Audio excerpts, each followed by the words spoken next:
So hello guys, welcome back to my channel. और आज का ये वीडियो काफ़ी इंपॉर्टेंट होने वाला है क्योंकि आज हम बात करने वाले हैं राष्ट्रपति टॉपिक पर ऐसे टॉप 30 जीके जो कि पेपर में पूछे जा चुके हैं। सभी क्वेश्चन जो मैंने आज लिए हुए हैं वो सभी क्वेश्चन किसी ना किसी गवर्नमेंट एग्जाम में आए हुए हैं। चांस है कि ये क्वेश्चन रिपीट हो सकते हैं क्योंकि मोस्ट इंपॉर्टेंट क्वेश्चन है। तो सभी क्वेश्चंस के आंसर आपको अच्छी तरह से याद में रख लेने हैं ताकि अगर ये पेपर में आते हैं तो आप इसका सही आंसर दे सको। सो गाइस, शुरुआत करते हैं आज के हमारे राष्ट्रपति टॉपिक पर टॉप 30 जीके इम्पॉर्टेंट जीके की। तो सबसे पहला प्रश्न है, भारतीय संविधान के अनुसार देश का प्रथम नागरिक कौन होता है। क्वेश्चन इंपॉर्टेंट है और ये क्वेश्चन पेपर में पूछा जा चुका है, काफ़ी बेसिक प्रश्न है। सो इसका राइट आंसर हो जाएगा ऑप्शन नंबर ए, राष्ट्रपति। राष्ट्रपति जो है वो संविधान के अनुसार देश का प्रथम नागरिक होता है। सो याद में रख ले, राष्ट्रपति इज राइट आंसर। अगला सवाल है, भारत में कार्यपालिका का अध्यक्ष कौन होता है। क्वेश्चन 2 से 3 बार पेपर में पूछा जा चुका है। सो इसका राइट आंसर हो जाएगा ऑप्शन नंबर ए, राष्ट्रपति। भारत में कार्यपालिका का अध्यक्ष होता है राष्ट्रपति। सो याद में इसे रख ले। अगला सवाल है, भारत के राष्ट्रपति निर्वाचित होने के पात्र बनने के लिए किसी व्यक्ति की आयु कितनी होनी चाहिए, यानी कितनी मिनिमम आयु कितनी होनी चाहिए। सो इसका राइट आंसर हो जाएगा ऑप्शन नंबर डी, 35 वर्ष। राइट आंसर इज 35 वर्ष होनी चाहिए। मोस्ट इम्पॉर्टेंट प्रश्न है ये, याद में अच्छी तरह से रख ले। सो 35 वर्ष होनी चाहिए मिनिमम। अगला सवाल है, राष्ट्रपति पद के उम्मीदवार के लिए अधिकतम आयु कितनी होनी चाहिए। क्वेश्चन मोस्ट इम्पॉर्टेंट है क्योंकि ये रेलवे में 2 बार ये प्रश्न पूछा जा चुका है। सो अच्छी तरह से इसे याद में रख लेना है। सो इसके राइट आंसर हो जाएगा ऑप्शन नंबर डी, कोई आयु सीमा नहीं है। कोई भी आयु सीमा नहीं है। कितनी भी आयु हो सकती है, अधिकतम कितनी भी आयु हो सकती है और न्यूनतम आयु जो कम से कम आयु है 35 वर्ष। अगला सवाल, एक व्यक्ति राष्ट्रपति पद के लिए अधिकतम कितनी बार निर्वाचित हो सकता है।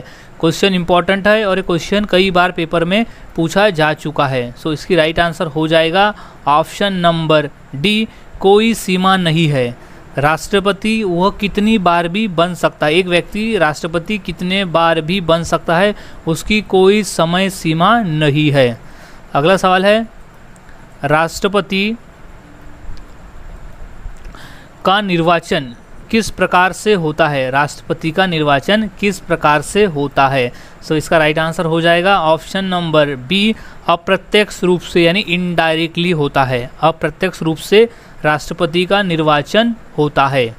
अगला सवाल, भारत में राष्ट्रपति का चुनाव किस तरह से किया जाता है। क्वेश्चन इंपॉर्टेंट है, आया हुआ है यूपीएससी के पेपर में। सो इसका राइट आंसर हो जाएगा ऑप्शन नंबर बी, एकल हस्तांतरित मत पद्धति द्वारा। एकल हस्तांतरित पद्धति द्वारा राष्ट्रपति का चुनाव किया जाता है। अगला सवाल है, राष्ट्रपति पद का चुनाव संचालित कैसे किया जाता है, किसके द्वारा किया जाता है। सो इसका राइट आंसर है ऑप्शन नंबर सी, निर्वाचन आयोग द्वारा। निर्वाचन आयोग द्वारा राष्ट्रपति पद का चुनाव संचालित किया जाता है। अगला सवाल, भारत में किसके चुनाव में अनुपाती प्रतिनिधित्व चुनाव प्रणाली अपनाई जाती है। सो राइट आंसर हो जाएगा ऑप्शन नंबर डी, राष्ट्रपति। भारत में राष्ट्रपति चुनाव में अनुपातित प्रतिनिधित्व चुनाव प्रणाली अपनाई जाती है। अगला सवाल है, राष्ट्रपति चुनाव संबंधी मामले किसके पास भेजे जाते हैं। क्वेश्चन इंपॉर्टेंट है, याद में रख ले। अगला सवाल है ऑप्शन नंबर सी, उच्चतम न्यायालय। उच्चतम न्यायालय। सो राष्ट्रपति चुनाव संबंधी मामले उच्चतम न्यायालय के पास भेजे जाते हैं। अगला सवाल है, राष्ट्रपति के चुनाव के लिए निर्वाचन मंडल में होते हैं कौन।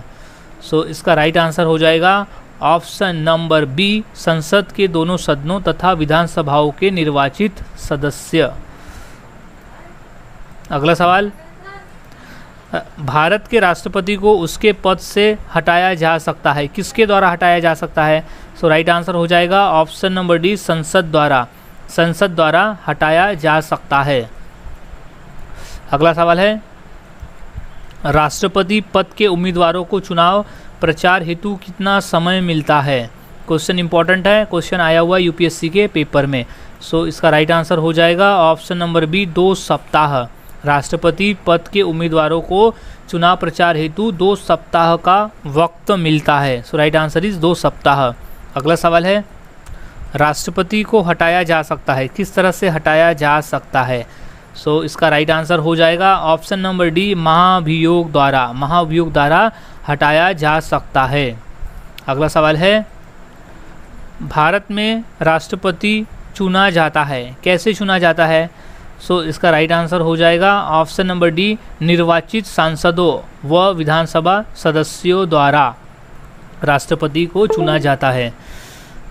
अगला सवाल है, कार्यकाल पूर्ण होने पर पहले भारत के राष्ट्रपति को उसके पद से कौन हटा सकता है? सो गाइस इसका राइट आंसर है ऑप्शन नंबर डी, संसद द्वारा महाभियोग लाकर। संसद द्वारा महाभियोग लाकर राष्ट्रपति को उसके कार्यकाल के पहले ही हटाया जा सकता है। अगला सवाल है, अध्यादेश जारी करने का अधिकार राष्ट्रपति को का कौन सा अधिकार है? सो राइट आंसर है ऑप्शन नंबर ए, विधायी। विधायी अधिकार जो है वो राष्ट्रपति का अधिकार है अध्यादेश जारी करने का। अगला सवाल है, राष्ट्रपति को निम्नलिखित में से कौन पद और गोपनीयता की शपथ दिलाता है? सो इसका राइट आंसर हो जाएगा, गाइस इंपॉर्टेंट प्रश्न है, ऑप्शन नंबर ए, भारत का मुख्य न्यायाधीश। भारत का मुख्य न्यायाधीश जो है वो राष्ट्रपति को पद और गोपनीयता की शपथ दिलाता है। अगला सवाल है, भारत के चौथे राष्ट्रपति कौन थे? क्वेश्चन यूपीएससी के पेपर में आया हुआ है। सो इसका राइट आंसर हो जाएगा option number A, V Giri. V Giri जो थे वो भारत के चौथे राष्ट्रपति से। So right answer is V Giri. अगला सवाल है, निम्नलिखित में से कौन लगातार 2 बार राष्ट्रपति रहे थे? सो राइट आंसर है option number B, doctor Rajendra Prasad. Doctor Rajendra Prasad स्वतंत्र भारत के पहले राष्ट्रपति थे और वो लगातार 2 बार राष्ट्रपति रह चुके हैं। अगला सवाल है, निम्नलिखित में से किसकी नियुक्ति भारत का राष्ट्रपति करता है? क्वेश्चन इंपॉर्टेंट है, सो क्वेश्चन आया हुआ है पेपर में। सो इसका राइट आंसर हो जाएगा ऑप्शन नंबर डी, उपरोक्त सभी। यानी जो ऑप्शन ए, बी और सी में जो दिया हुआ है वो सभी आंसर सही है, इसलिए ऑप्शन नंबर डी जो है उपरोक्त सभी वो सही आ जाएगा। सो है भारत का महान्यायवादी, बी नियंत्रक व महालेखा परीक्षक और सी है एक राज्य का राज्यपाल। ये तीनों की जो नियुक्ति है वो भारत का राष्ट्रपति करता है, इसलिए ऑप्शन नंबर डी में जो उपरोक्त सभी ऑप्शन है वो राइट हो जाएगा। अगला सवाल है, स्वतंत्र भारत के प्रथम राष्ट्रपति कौन थे? क्वेश्चन आया हुआ है आरआरबी के पेपर में। सो इसका राइट आंसर हो जाएगा option number B, doctor Rajendra Prasad. Doctor Rajendra Prasad जो थे वो स्वतंत्र भारत के प्रथम राष्ट्रपति थे। अगला सवाल है, वित्त बिल के लिए किसकी पूर्ण स्वीकृति आवश्यक है? क्वेश्चन पूछा हुआ है पेपर में। सो इसका राइट आंसर हो जाएगा ऑप्शन नंबर सी, भारत के राष्ट्रपति। वित्त बिल के लिए भारत के राष्ट्रपति की पूर्ण स्वीकृति आवश्यक होती है। अगला सवाल, संसद का अधिवेशन बुलाने का काम किसका होता है? क्वेश्चन इंपॉर्टेंट है। सो राइट आंसर हो जाएगा ऑप्शन नंबर डी, राष्ट्रपति का। संसद का अधिवेशन बुलाने का जो अधिकार है वो राष्ट्रपति का होता है। अगला सवाल है, राष्ट्रपति के उम्मीदवार के लिए क्या आवश्यक नहीं है? सो गाइस इसका राइट आंसर हो जाएगा ऑप्शन नंबर बी, पढ़ा लिखा हो। पढ़ा लिखा होना ज़रूरी नहीं है, राष्ट्रपति पद के उम्मीदवार के लिए उसका पढ़ा लिखा होना ज़रूरी नहीं है, जबकि उसकी आयु 35 वर्ष हो और संसद में चुने जाने की योग्यता हो और देश का वो नागरिक हो। ये 3 चीज़ उसके लिए इम्पॉर्टेंट है, लेकिन पढ़ा लिखा होना इम्पॉर्टेंट नहीं है। अगला सवाल है, भारत का राष्ट्रपति किसका एक अभिन्न अंग है? क्वेश्चन इंपॉर्टेंट है और क्वेश्चन पूछा भी जा चुका है पेपर में। सो राइट आंसर हो जाएगा इसका ऑप्शन नंबर बी, संसद। भारत का राष्ट्रपति संसद का एक अभिन्न अंग है। अगला सवाल, भारत सरकार का संवैधानिक अध्यक्ष कौन है? क्वेश्चन इंपॉर्टेंट है और ये क्वेश्चन आया हुआ यूपीएससी के पेपर में। सो इसका राष्ट्रपति हो जाएगा आंसर ऑप्शन ए। भारत सरकार का संवैधानिक अध्यक्ष होता है राष्ट्रपति। सो राइट आंसर इज राष्ट्रपति। अगला सवाल है, भारत के प्रथम राष्ट्रपति कौन थे? क्वेश्चन बेसिक है लेकिन ये क्वेश्चन कई बार पेपर में आ चुका है। सो इसका राइट आंसर हो जाएगा option number B, doctor Rajendra Prasad. Doctor Rajendra Prasad जो थे वो भारत के प्रथम राष्ट्रपति थे। अगला सवाल है, युद्ध की घोषणा या शांति का फैसला करने में कानून रूप से सक्षम होता है? कौन होता है सक्षम? सो राइट आंसर इज राष्ट्रपति सक्षम होता है। युद्ध की घोषणा या शांति का फैसला करने में राष्ट्रपति सक्षम होता है। सो गाइज, आज हमने ऐसे टॉप 30 क्वेश्चन देखे जो काफ़ी इंपॉर्टेंट है पेपर के पॉइंट ऑफ व्यू। तो आज के सभी 30 क्वेश्चंस को अच्छी तरह से याद में रख ले, क्योंकि ये काफ़ी इंपॉर्टेंट है पेपर के पॉइंट ऑफ व्यू, क्योंकि हर गवर्नमेंट एग्जाम में ये कोई ना कोई क्वेश्चन आया हुआ है। सो अच्छी तरह से इन्हें याद में रख ले। सो मिलता हूँ ऐसी और नई जीके के साथ अगली वीडियो में। तब तक के लिए चैनल के साथ बने रहे, वीडियोस को देखते रहे और जीके की प्रैक्टिस करते रहे।